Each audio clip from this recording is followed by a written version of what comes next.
Eh, Muy buenas tardes a todos. Reciban un saludo de la Sociedad Panameña de Medicina Interna. Quiero también darle las gracias a la Sociedad Argentina de Medicina Interna por la gentil invitación que nos han hecho a participar en este magnífico congreso.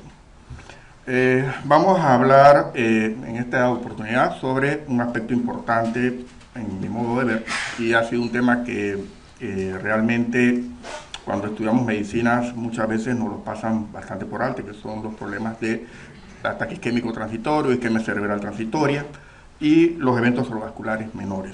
Vamos primero a hablar sobre algunos de los puntos que vamos a tratar, de cómo se definen, cuál es el riesgo temprano de enfermedad cerebrovascular y otras consecuencias vasculares, cuándo, dónde y cómo evaluar al paciente con una isquemia cerebral transitoria efectivamente y qué tratamiento debiéramos darle. Un poco de historia sobre la definición de la isquemia cerebral transitoria. Realmente fue una definición de los años 50 con Miller Fisher. Él fue muy profético al decir que era un evento que duraba solamente segundos a 10 minutos. Sin embargo, posteriormente la definición de síntomas neurológicos transitorios de origen vascular se extendió a un periodo de 24 horas y fue el concepto que ha prevalecido durante muchos años. Incluso todavía se siguen publicando estudios donde se habla de duración de los síntomas de 24 horas, es decir, que el paciente que tiene una isquemia cerebral transitoria es aquel cuyos síntomas se resuelven en ese periodo de tiempo. Sin embargo, a partir del año 2002 esto ha ido cambiando con el advenimiento de las imágenes cerebrales, lo cual nos han demostrado que pacientes ya, a pesar de que han tenido síntomas o han tenido síntomas que se han resuelto, pero se ha evidenciado lesiones ya isquémicas en los estudios de resonancia. Y en el año 2009, la Asociación Americana de Stroke la definió como un episodio transitorio de difusión neurológica causado por una isquemia focal cerebral y de la retina, pero aquí se quita ya el concepto de tiempo, ni de 24 horas ni de 1 hora. Se habla solamente de que haya o no hay la presencia de una lesión ya isquémica establecida. ¿Por qué? Porque en los estudios de imágenes, sobre todo con resonancia, se ha visto que cerca de un 30-50% de los pacientes que hubiéramos clasificado como una isquemia cerebral transitoria clásica, ya en las imágenes se estaban encontrando lesiones de tipo infarctiva. Y esto no nos permite decir en qué periodo de tiempo una persona va a desarrollar o no va a desarrollar un problema de infarto teniendo síntomas isquémicos. Podemos tener personas que tienen síntomas de isquemia que pueden durar solamente minutos y ya en una resonancia se evidencia que ha tenido un infarto. O podemos tener personas que los síntomas se resuelven sí, en un periodo de 20-24 horas y no se encuentra absolutamente nada. Entonces el concepto de tiempo es un concepto que ya no se está utilizando. Esta es la duración de los síntomas y la positividad que vamos encontrando en los estudios de imágenes. Y una vez que estos pacientes están sintomáticos por un periodo de más de 3 horas, es poco probable de que estos pacientes vayan a tener una recuperación. La enfermedad cerebrovascular menor ya es un concepto tal vez un poco más difícil de definir.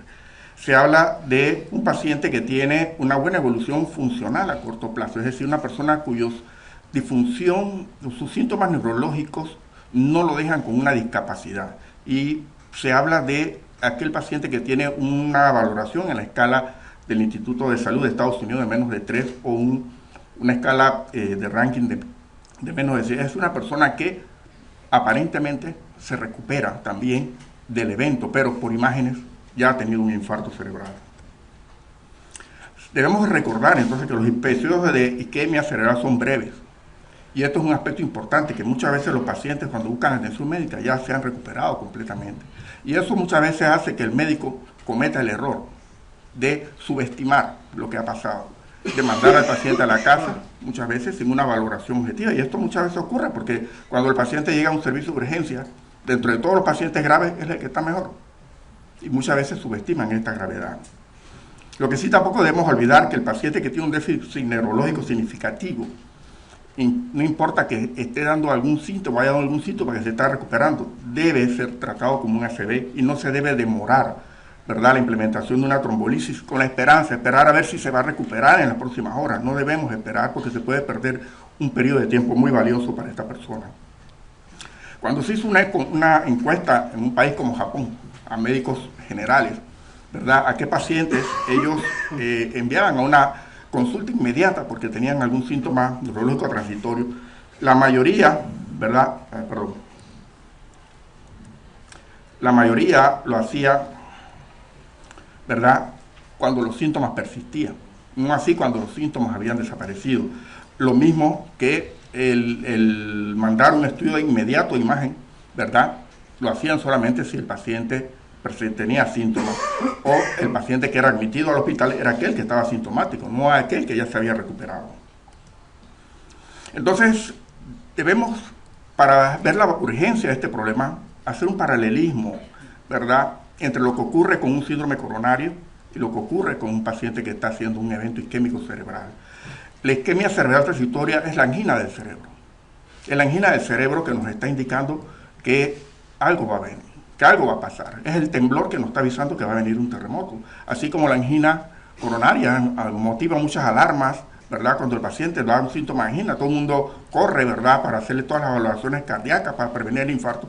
Pero la angina cerebral también es esto, es esa alarma que nos está indicando de que el paciente va a tener o puede tener un infarto cerebral inminente con las consecuencias de discapacidad, con la pérdida de la funcionalidad, con las secuelas neurológicas, ¿verdad?, y la posible muerte. Incluso el paciente puede tener una peor evolución que el paciente que se infarta del corazón. La isquemia cerebral, la enfermedad cerebrovascular menor, tienen un riesgo de recurrencia en el tiempo. Este estudio a 7, 30, 90 días, más o menos en promedio nos habla de que un 10 a un 20% de los pacientes, ¿verdad?, que tienen síntomas, ¿verdad?, tienen una recurrencia a 90 días de este problema. Y de otra forma también, un 50% de estos pacientes lo hacen en las primeras 48 horas. Es decir, es un periodo de tiempo que hay después de que el paciente comienza a hacer los síntomas, al que pueda haber el riesgo de que este paciente pueda hacer un evento recurrente vascular cerebral.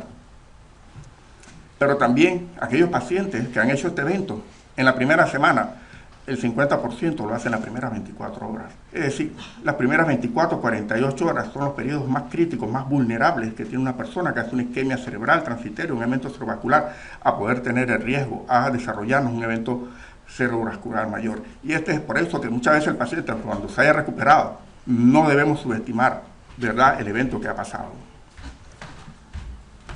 Este estudio holandés lo que nos demuestra que sí, el paciente tiene un mayor riesgo al comienzo de los síntomas. El riesgo va disminuyendo en los años subsiguientes. Sin embargo, después del tercer año el riesgo se incrementa. Y en este estudio un 60% de los pacientes a 10 años ya estaban muertos, o un 54% ya habían desarrollado otro evento cardiovascular, llámese un infarto, llámese una arritmia ventricular o incluso la muerte cardiovascular. Es decir, esto no es una condición que solamente es pasajera en el tiempo, es una condición que va a dar secuelas, que puede dar secuelas posteriormente. Este es un estudio que se hizo recientemente, la evaluación de pacientes a un año después de haber sido tratados intensivamente en sitios donde se hace toda la evaluación diagnóstica.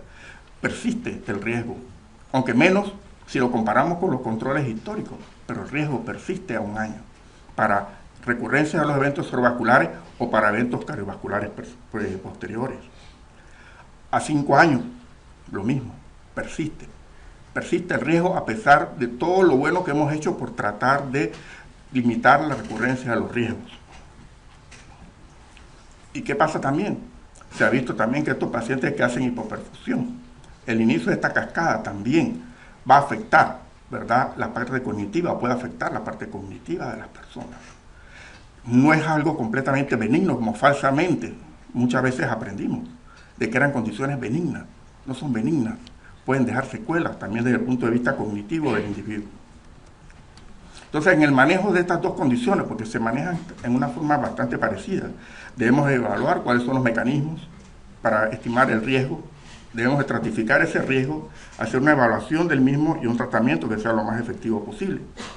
En la evaluación es importante definir el mecanismo, a diferencia tal vez de lo que ocurre en el corazón, que todos nos enfocamos más en el aspecto aterosclerótico, que es realmente el factor desencadenante. Aquí en el cerebro pueden haber otros mecanismos, pueden haber enfermedades ateroscleróticas de arterias grandes, de vasos pequeños, puede haber mecanismos del tipo cardioembólico, otras causas que pueden ser causas hematológicas, hereditarias, trombofílicas, Y está un gran porcentaje de pacientes que muchas veces, a pesar de todos los estudios que le hagamos, con toda la mayor tecnología que tengamos a nuestra disposición, no se encuentra una causa del problema.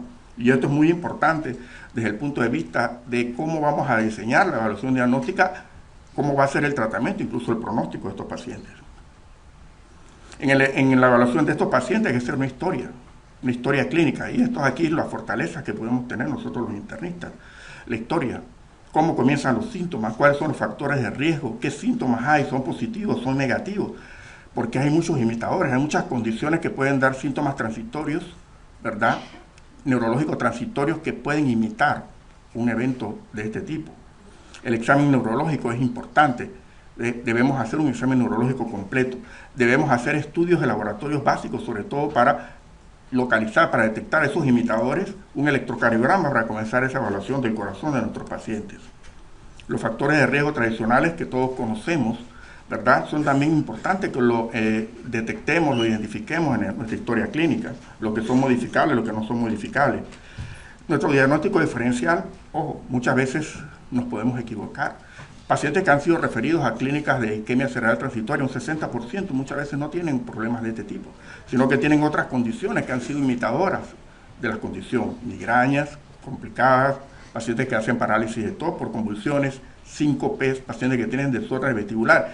El diagnóstico diferencial puede ser no tan fácil como a veces pensamos, y es ahí donde el médico internista, a través de su experticia en la historia del examen físico, tiene que poner en marcha todos estos procesos de diagnóstico para poder detectar a aquellos pacientes que realmente tengan una causa de tipo vascular. En la predicción del riesgo tenemos que utilizar algunas escalas de riesgo clínicos, estudios de imágenes cerebrales, estudios de imágenes vasculares y una evaluación cardiológica de estos pacientes. En las variables de riesgo tenemos factores de riesgo como son la edad, la presión, diabetes, fibrilación auricular. Tenemos variables semiológicas que son los hallazgos motores, las alteraciones motores, los déficits del lenguaje, los déficits, la duración de los déficits, el antecedente que el paciente haya tenido una isquemia cerebral transitoria previa y las imágenes. Hoy día las imágenes juegan un papel muy importante en la evaluación de estos pacientes. ¿Se encuentran o no se encuentran lesiones en los estudios de resonancia por difusión? Se han hecho estudios vasculares para evaluar si existe o no estenosis de vasos intra o extracraneales, existen o no alteraciones a nivel del corazón que debemos también evaluar, y eso se ha tratado de estratificar en escalas de puntaje. La más conocida es la ABCD2, que sigue siendo la más utilizada, rechazadas por unos, por otros pues la siguen utilizando. En los dos estudios que les mostramos últimos, del seguimiento 1 y 5 años, se sigue utilizando la ABCD2 a pesar de todos los aspectos que han sido emitidos en su contra. Sigue siendo una escala que puede ser utilizada pues, a nivel de servicio de urgencia, un médico de cuidado primario. ¿Por qué? Porque no requiere una tecnología para sustentarla. Sin embargo, se han desarrollado otras escalas que sí ya requieren los estudios de imágenes, requieren los estudios de resonancia, los estudios de tomografía, ¿verdad?, como son las ABCD3, ABCDI, que son escalas que ya pueden en un momento dado pues, ampliar la predicción de riesgo del paciente. Y los estudios pues, que vamos a hacer por neuroimágenes a todos los pacientes para hacerle una tomografía, estudios de resonancia, los estudios vasculares, ¿verdad? Todos esos estudios son importantes que tengamos que hacer, los estudios cardiológicos, porque son muy importantes, porque es importante definir, sobre todo en el paciente, si tiene o no tiene algún factor de riesgo identificado. Y sobre todo, lo más importante que se han encontrado son la estenosis de tipo ateroscleróticas de un vaso grande o los problemas de tipo cardíacos. ¿Cuándo y dónde evaluar? Pues si el paciente está en las primeras 24 horas o en la primera semana, pues hay que hacer una evaluación lo más expedita posible. Los criterios de hospitalización definitivamente son muy variables, pueden muy variar dependiendo de las instituciones, dependiendo de los recursos. Si usamos la escala ABCD2, si esta es mayor de 4, si tenemos una resonancia positiva, si encontramos una estenosis carótida significativa, si el paciente tiene un riesgo cardioembólico o si tiene un ictus muy evolucionando, o el paciente tiene comorbilidades. Si ya el paciente se nos presenta con síntomas ya que se han resuelto por más de 1 o 2 semanas, tal vez podamos hacer una evaluación un poco más pausada en un periodo de 1 semana. La hospitalización nos puede permitir una observación estrecha del paciente, hacer una evaluación diagnóstica rápida. En caso de que el paciente se deteriore en las horas subsiguientes, tenerlo ahí para poder iniciar el protocolo de terapia trombolítica, realizar los estudios de cardíaco y la monitorización, iniciar tempranamente las medidas de prevención secundaria, la consulta con el neurólogo, pero esta hospitalización puede estar dependiente de si hay camas en el hospital.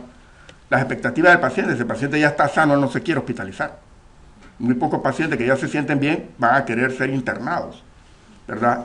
La preocupación de uno como médico, si va a mandar a alguien a su casa con un riesgo inminente en las próximas 24 a 48 horas de desarrollar un evento y que nos los traigan posteriormente al servicio de urgencia, ya con una focalidad establecida y que posteriormente podamos ser sometidos a una demanda médico-legal.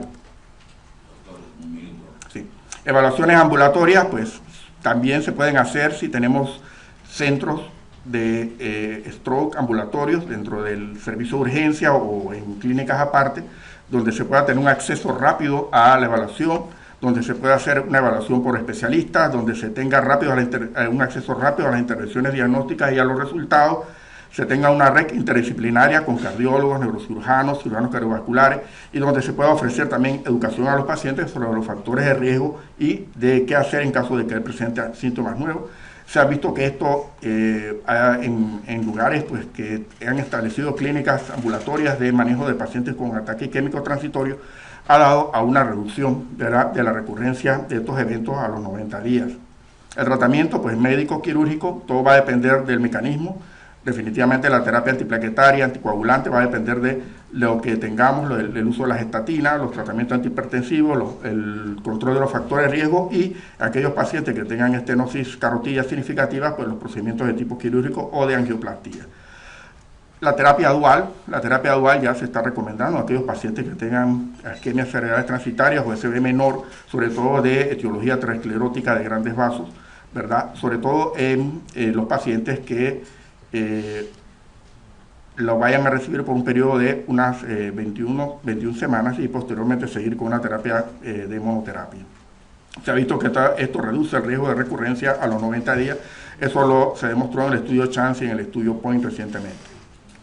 Y para el SB menor, pues considera que estos pacientes también pueden ser candidatos a terapia trombolítica o terapia endovascular si encontramos una oclusión de un vaso grande, que también es un predictor de deterioro neurológico y discapacidad.